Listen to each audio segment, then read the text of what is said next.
الحمد لله الذي بكرة وأصيلا، والصلاة على محمد وعلى آله وأصحابه سلاما جميلا. أما بعد فقد قال الله تبارك وتعالى في كلامه المجيد والفرقان الحميد: أعوذ بالله من الشيطان الرجيم، بسم الله الرحمن الرحيم. رجال لا تلهيهم تجارة ولا بيع عن ذكر الله وإقام الصلاة وإيتاء الزكاة يخافون يوما تتقلب فيه القلوب والأبصار. وقال الله تبارك وتعالى: وجعلنا لكم فيها معايش ومن لستم له بعازمين، وإن من شيء إلا عندنا خزائنه وما ننزله إلا بقدر معلوم. قال النبي صلى الله عليه وسلم: طلب العلم فريضة بعد الفريضة. وقال النبي صلى الله عليه وسلم: التاجر الصدوق تحت ظل عرش الرحمن، أو كما قال صلى الله عليه وسلم.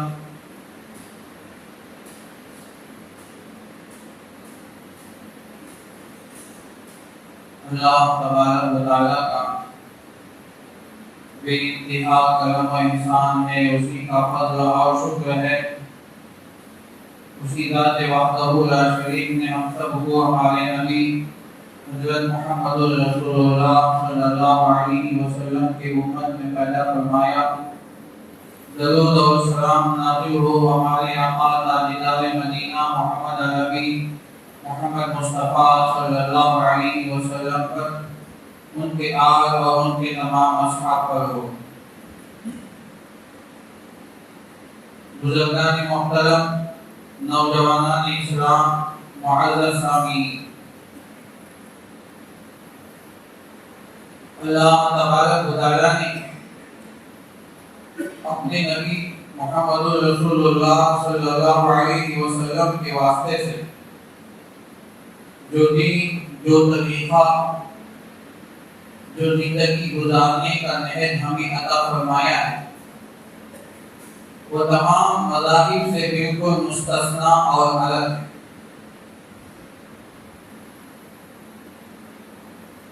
اسی لیے دین اسلام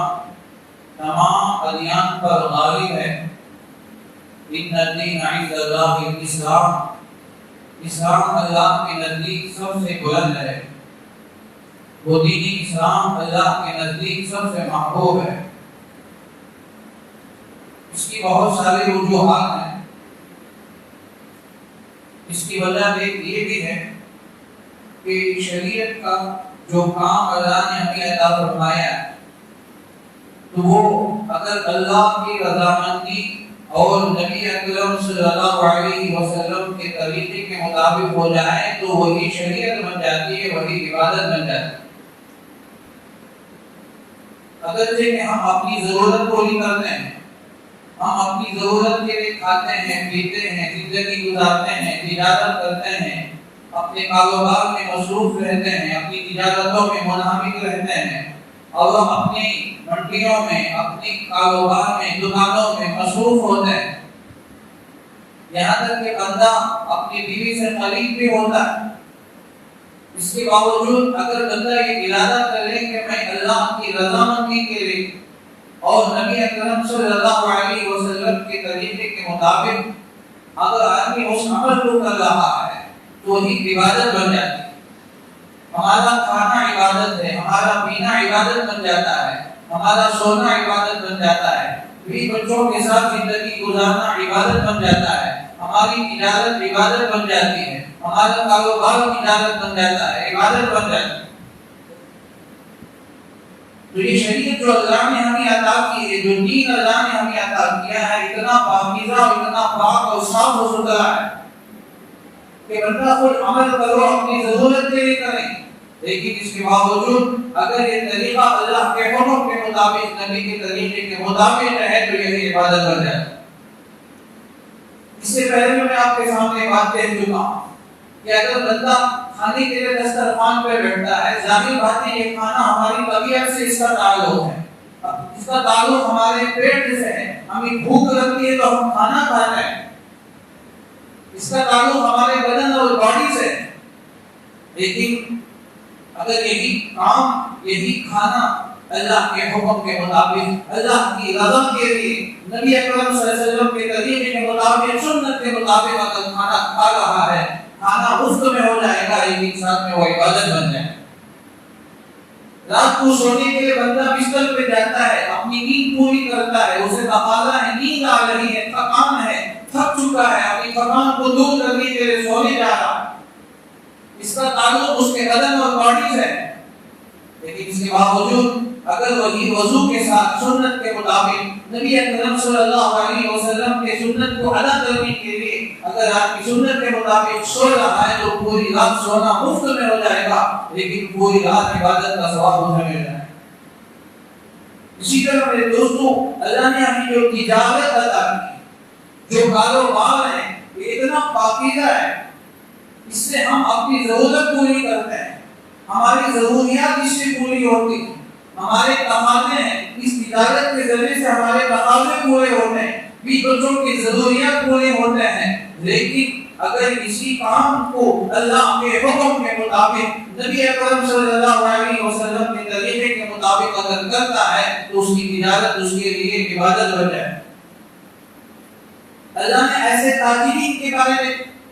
تعریف فرمائی۔ سورہ نور کی آیت جو میں نے خطبے کے شروع میں پڑھی، اللہ کے نبی اللہ تبارک و تعالیٰ فرماتے ہیں رجال لا تلہیہم تجارۃ ولا بیع عن ذکر اللہ واقام الصلاۃ وایتاء الزکاۃ یخافون یوما تتقلب فیہ القلوب والابصار لیجزیہم اللہ احسن ما عملوا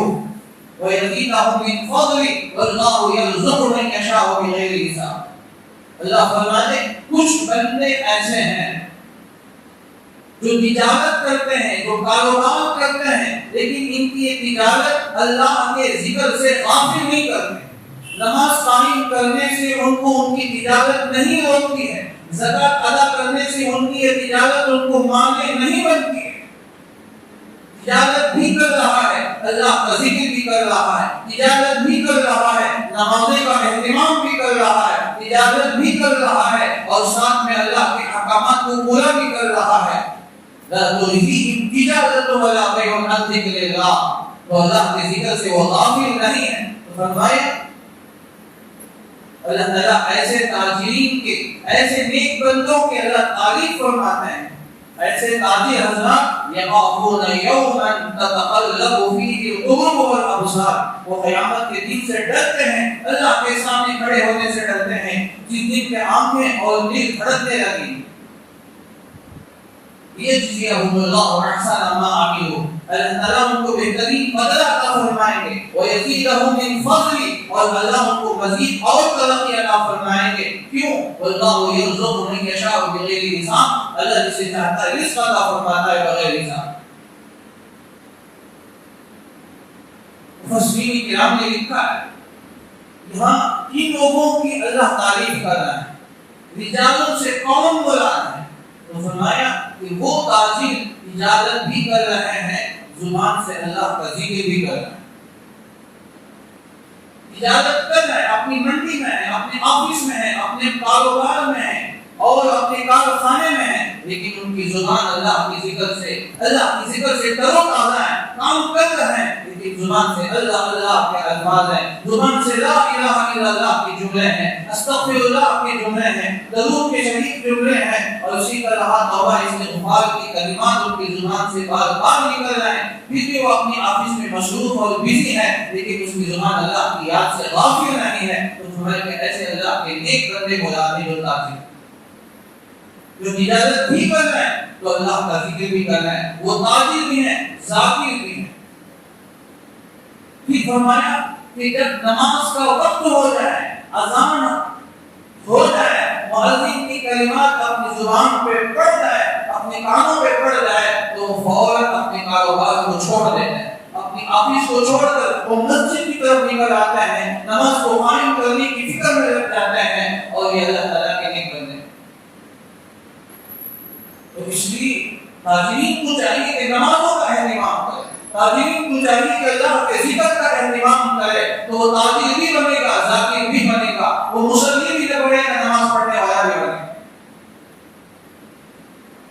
تو جب تجارت کے ساتھ ساتھ ذکر بھی ہوگا، نمازیں بھی قائم ہوگی، اللہ سے ڈرتے بھی ہوں گے، تو فرمایا کہ یہ اللہ نے ان لوگوں کی تعریف کی۔ علامہ محمود آلوسی رحمۃ اللہ علیہ تفسیر روح المعانی میں تقریباً یہی تفسیر فرماتے ہیں، اور آگے فرماتے ہیں کہ وہ تاجر مراد ہیں،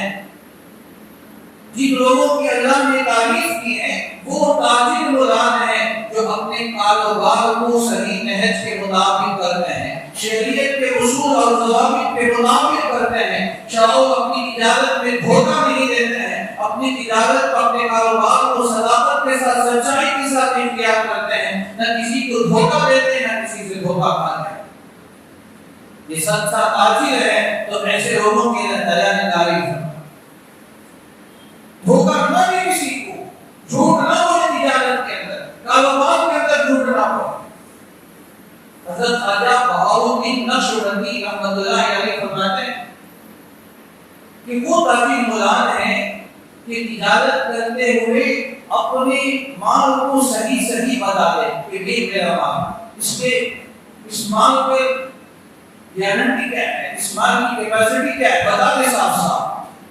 بعض تاجر ہوتے ہیں مال کچھ ہوتا ہے، بتاتے کچھ اور ہے، کہتے کچھ اور ہے، نہیں بلکہ جو مال ہے اس مال کو کیٹیگری کو بتا کہ یہ مال اس قسم کا ہے، فرسٹ کوالٹی کا ہے، سیکنڈ کوالٹی کا ہے، یہ بتا دے صاف، لینا چاہے تو نہیں ہوتا چلے جائیں۔ تو یہ آدمی جو اپنی تجارت میں سچا ہو، اپنی تجارت میں سچ بول رہا ہو، تو اللہ تعالیٰ نے ان کی تعریف کی۔ اس لیے کہ ایسے وقت میں اپنے مال کی حقیقت کو بتا دینا کوئی معمولی بات نہیں۔ حضرت امام اعظم ابو حنیفہ رحمۃ اللہ علیہ کا واقعہ مشہور ہے، کئی مرتبہ سنے ہوں گے۔ امام اعظم ابو حنیفہ رحمۃ اللہ علیہ سراج الفقہاء، پوری دنیا کے امام، سب سے بڑے امام، پوری زندگی انہوں نے قرآن و حدیث اور فقہ میں انکار کیا، لیکن حضرت بہت بڑے تاجر تھے، ان کا مال امپورٹ ہوتا تھا، بہت بڑے کپڑوں کے تاجر تھے، حضرت کی کپڑوں کی منڈی چلتی تھی، اور کبھی الگ کبھی تھے حضرت، لیکن کبھی علم نے ان کو ذرا بھی فرق نہیں آیا۔ تو حضرت کی اتنی بڑی دکان تھی، اتنا بڑا کاروبار، تو حضرت نے جس کام کے لیے آدمی کو رکھا تھا، اپنے کپڑوں کا ایک تھان میں کچھ عیب تھا،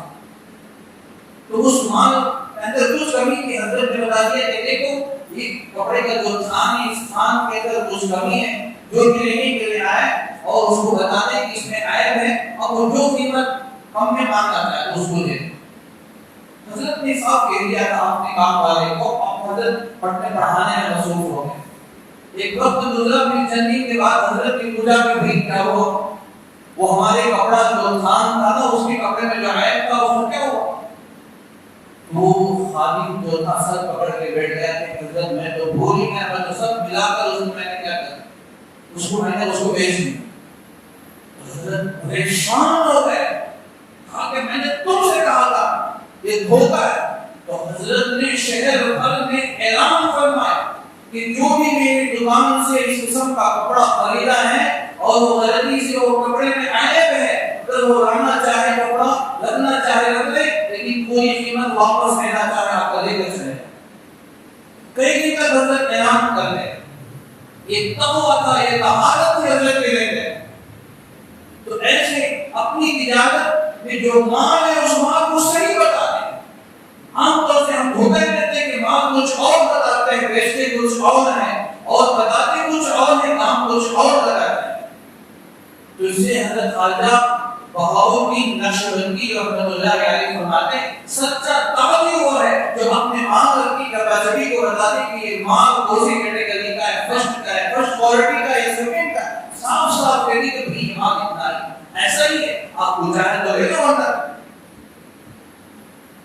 ایسے لوگوں کی اللہ نے تعریف فرمائی۔ ایک تاجر وقت پر نماز پڑھ رہے، وقت پر روزہ رکھ رہے، سالانہ زکات ادا کر رہے، یہ آسان ہے۔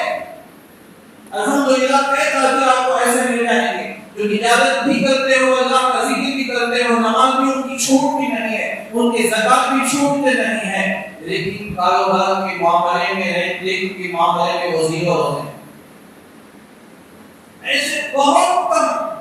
ایسے ملیں گے جو اپنے کاروبار کے اصول کی پابند، شریعت کا جو اصول ہے اس کے پابند، ایسے آپ کو بہت کم ملیں گے۔ اسی میں دوستو اللہ نے جو اجازت کی ہے آپ اصول کے مطابق اجازت کریں، جو شریعت کا حکم ہے آپ شریعت کو پڑھیں اور علماء سے مفتیوں سے مسئلہ معلوم کریں، آپ سچائی کو اختیار کریں، انشاءاللہ اللہ کیسے اس میں برکت عطا فرمائے۔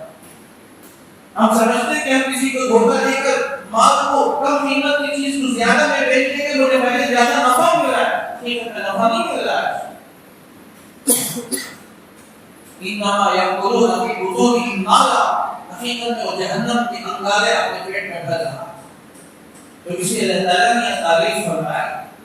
کہ یہ وہ تجارت ہے جو ایسے اللہ کے نیک بندے جن کی تعریف کر رہے ہیں، اجازت بھی کر رہے ہیں، نمازوں کا اہتمام بھی ہے اور پھر وہ زکات بھی ادا کر رہے ہیں، اللہ کے ذکر میں مصروف ہے۔ آگے جو فرمایا یخافون یوما تتقلب فیہ القلوب والابصار، اللہ کے سامنے کھڑے ہونے سے ڈرتا، اپنی تجارت کو بیکار کر رہا ہے، اپنے مال کو جو بتا رہا ہے وہ سچائی کے ساتھ بتائے، ایمانداری کے ساتھ بتائے، ایمانداری کے ساتھ تجارت کرے، صحیح کام اس کے بتائے اور لینے میں اور دینے میں برابر کا معاملہ کرتا ہو۔ کیوں؟ وہ یہ جانتا ہے کہ مجھے اللہ کے سامنے کھڑا ہونا ہے۔ اگر میں دنیا میں کسی کو دھوکے کے ذریعے، غبن کے ذریعے میں اگر مال کو بیچ بھی دوں، بظاہر مجھے 1 لاکھ کے بجائے 1.5 لاکھ مجھے نفع بھی مل جائے، دنیا زیادہ مل جائے، لیکن آخرت تو برباد ہو جائے۔ دنیا اگر مل بھی جائے تو آخرت برباد ہو جائے۔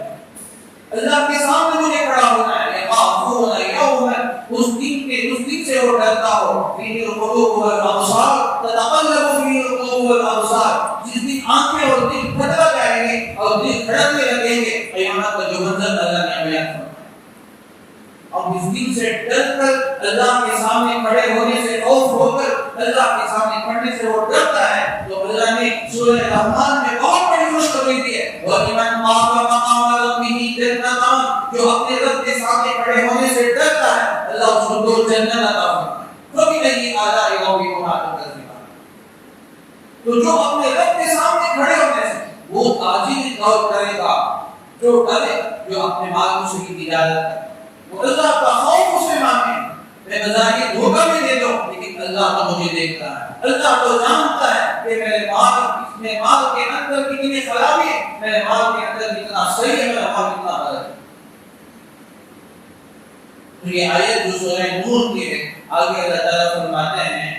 لِيَجْزِيَهُمُ اللَّهُ أَحْسَنَ مَا عَمِلُوا وَيَزِيدَهُم مِّن فَضْلِهِ، اللہ تعالیٰ تم کو اس کا بہترین بدلہ دے گا۔ صداقت اختیار کرے، مال تجارت میں سچائی کو اختیار کرے گا تو اللہ تعالیٰ بہترین بدلہ اس کو عطا فرمائیں گے۔ پھر آگے فرمایا، اللہ نے اصول فرمایا وَاللَّهُ يَرْزُقُ مَن يَشَاءُ بِغَيْرِ حِسَابٍ، اللہ جسے چاہتا ہے رزق عطا کرتے ہیں بغیر حساب کے۔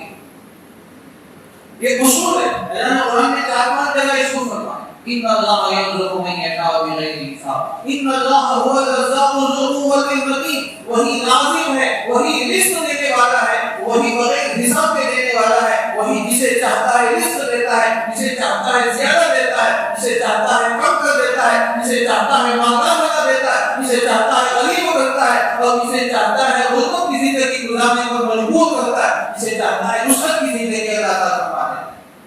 سب اس کی کنٹرول میں ہے، بس اس کے قبضے قدرت میں۔ اللہ نے فرمایا سورہ حجر میں وَإِنَّ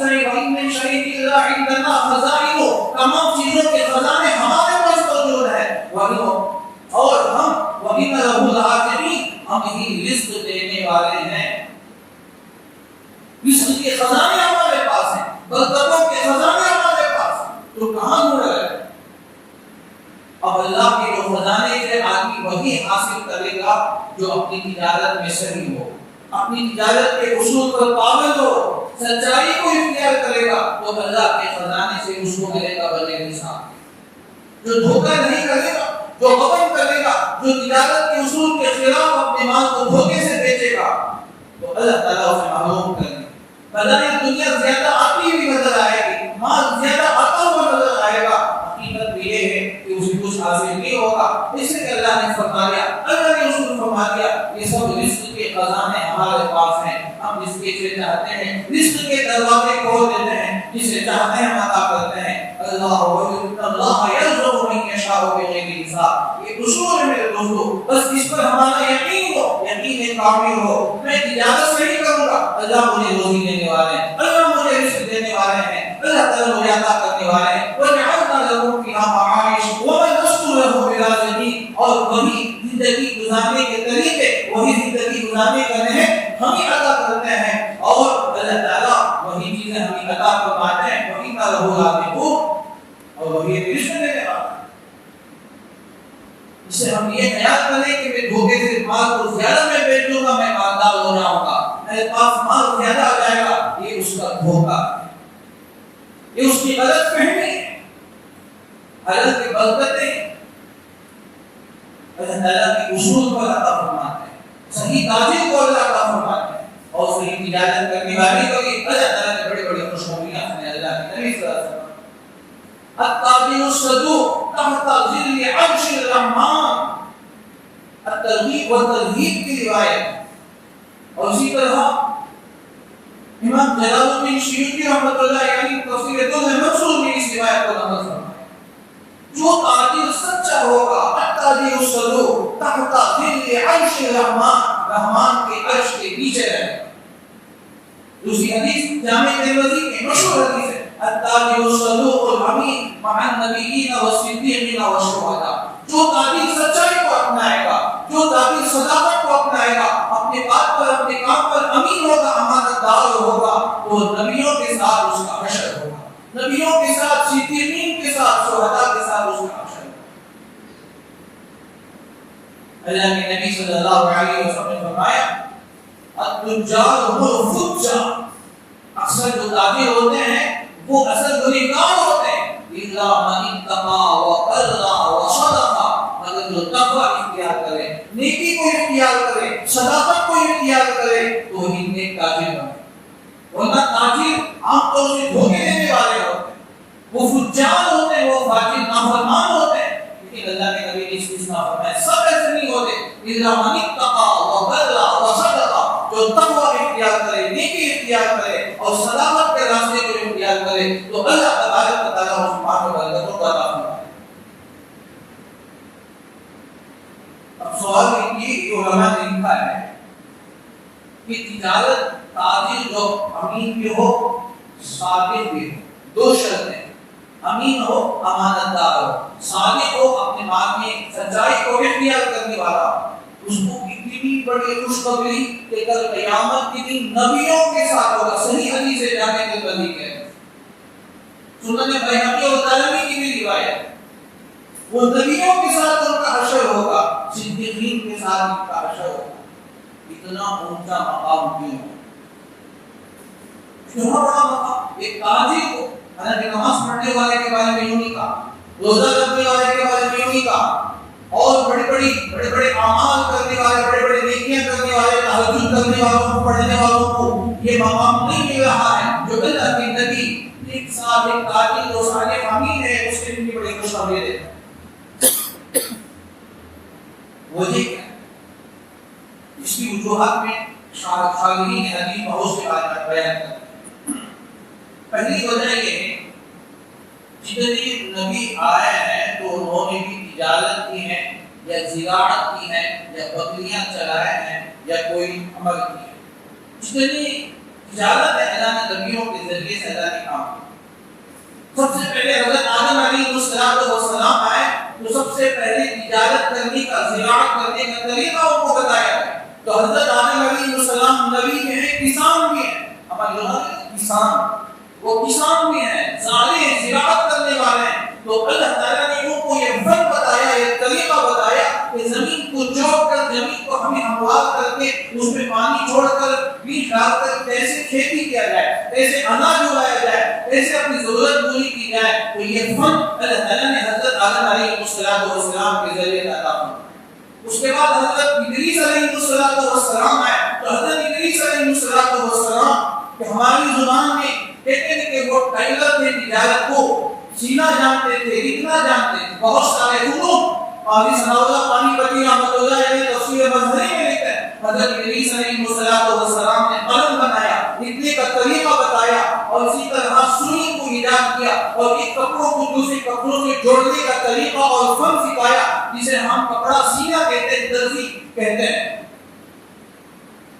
یہ فن حضرت ادریس علیہ السلام کے ذریعے سے وجود میں آیا۔ حضرت نوح علیہ السلام آئے، وہ بڑھئی کا کام کرتے تھے، تختوں کو کاٹ کر وہ تختوں کے ذریعے سے بہت ساری چیزوں کو بناتے تھے جسے ہم آچاری کہتے ہیں۔ حضرت نوح علیہ السلام بڑھئی کا کام کرتے تھے، تبھی تو انہوں نے کشتی بنائی جو اس وقت میں جو عذاب آنے والا تھا۔ حضرت ابراہیم علیہ السلام بکریاں بھی چلاتے تھے اور تجارت بھی کرتے تھے۔ حضرت لوط علیہ السلام بکریاں بھی چلاتے تھے اور کھیتی باڑی کا کام بھی کرتے تھے۔ حضرت موسیٰ علیہ السلام بکریاں چلاتے تھے۔ حضرت شعیب علیہ السلام تاجر بھی تھے، بکریاں بھی چلاتے تھے۔ اللہ کے نبی صلی اللہ علیہ وسلم تشریف لائے۔ پھر حضرت داؤد، حضرت سلیمان علیہ السلام نبی بھی تھے، بادشاہ بھی تھے، حکومت کرتے تھے، سیاست کرتے تھے۔ ایک ایک نبیوں کی زندگی آپ پڑھیں، حضرات انبیاء علیہ السلام کے حالات آپ پڑھیں،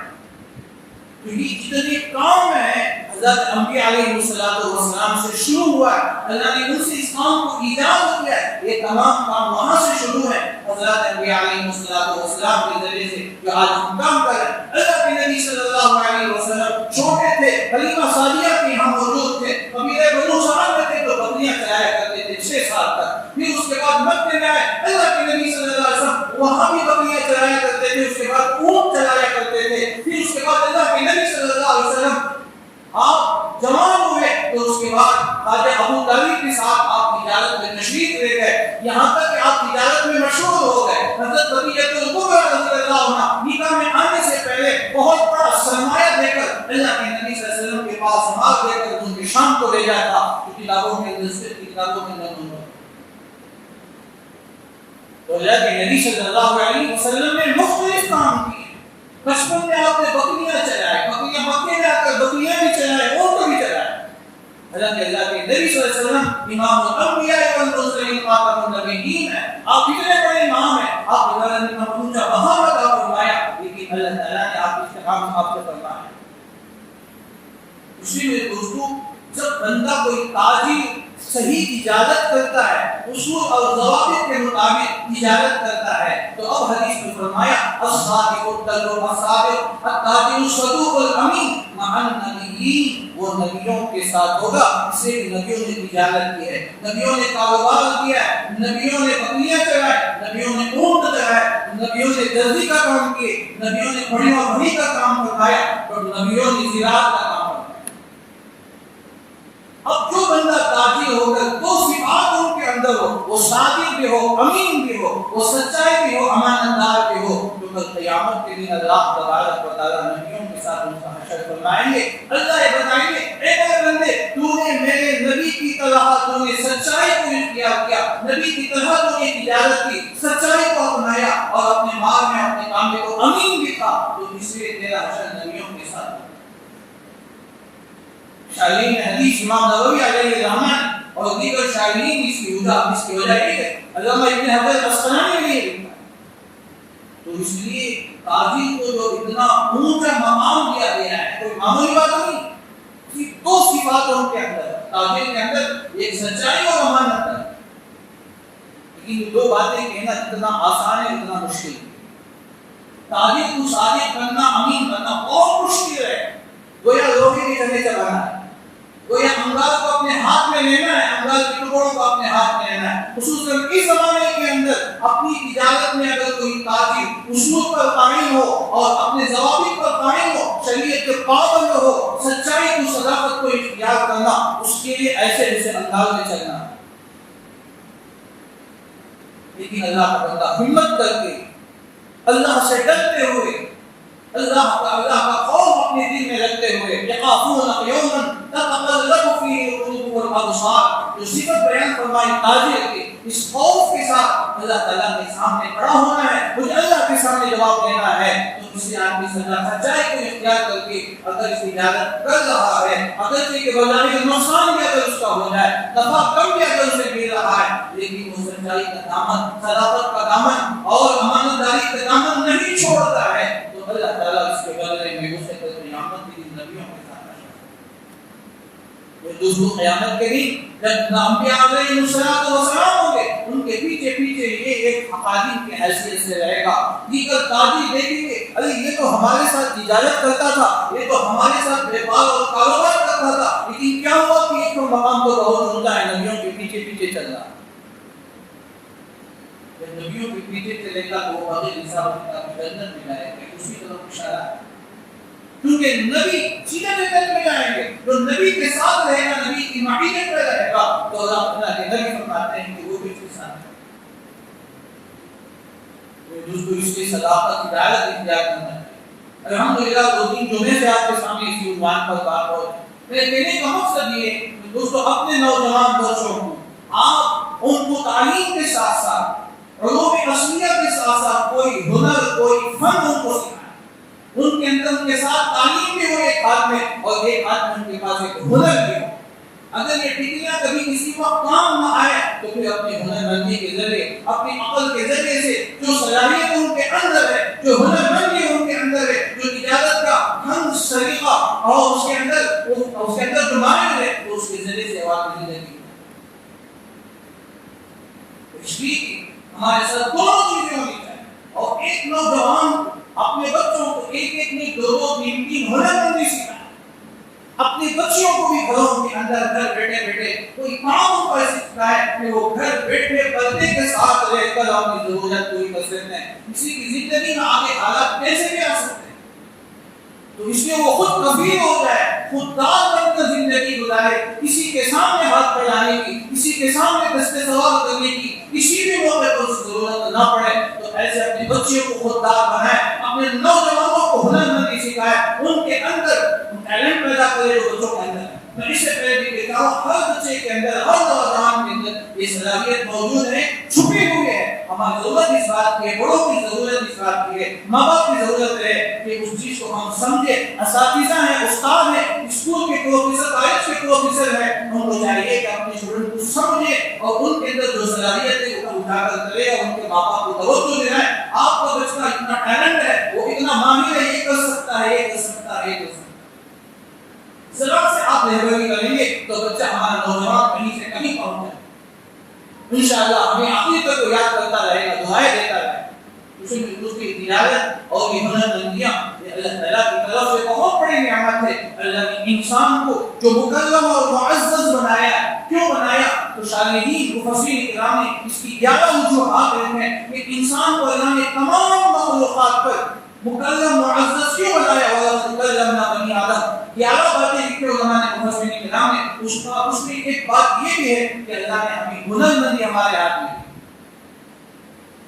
جانور بس کھاتے پیتے ہیں، اپنے پیٹ کو پال لیتے ہیں، اپنے پیٹ کو پال لیتے ہیں، لیکن انسان کے اندر اللہ نے ہنر مندی دے کر انسان اتنا ہنر مند ہے، وہ چاند پر گیا سفر کر رہا ہے، سمندروں کے تہ میں جا رہا ہے، ہواؤں کے سفر کر رہا ہے، لاکھوں میل سفر 8 گھنٹوں میں پورا کر رہا ہے، تیز رفتار گاڑیاں وجود میں لا رہا ہے۔ یہ سب اس کی ہنر مندی ہے، یہ اس کی صلاحیت ہے۔ ایسی چیزیں آج وجود میں آ گئی ہیں، ٹیکنالوجی اور اسی طرح اور آئندہ کیا کہ ہمارے سامنے آئیں گے، یہ سب انسان کی ہنر مندی، انسان کو جو صلاحیت اللہ نے عطا فرمایا۔ اس لیے انسان اس وجہ سے بھی وَلَقَدْ كَرَّمْنَا بَنِي آدَمَ، اللہ نے انسان کو مکرم اور معزز بنایا ہے۔ اللہ تعالیٰ سے دعا کی کہ اللہ تعالیٰ مجھے آپ تمام کو سنی باتوں سے زیادہ عمل کرنے کی توفیق عطا فرمائے۔ اللہ تعالیٰ ہمارے نوجوانوں کے اندر چستی پیدا فرمائے، قابلی سے حفاظت فرمائے۔ اللہ ہمارے ہر نوجوان ہر بچے کو ہنر مند، سلیقہ مند، عاقل، سچا طالب علم بنائے۔ اللہ تعالیٰ ہم کو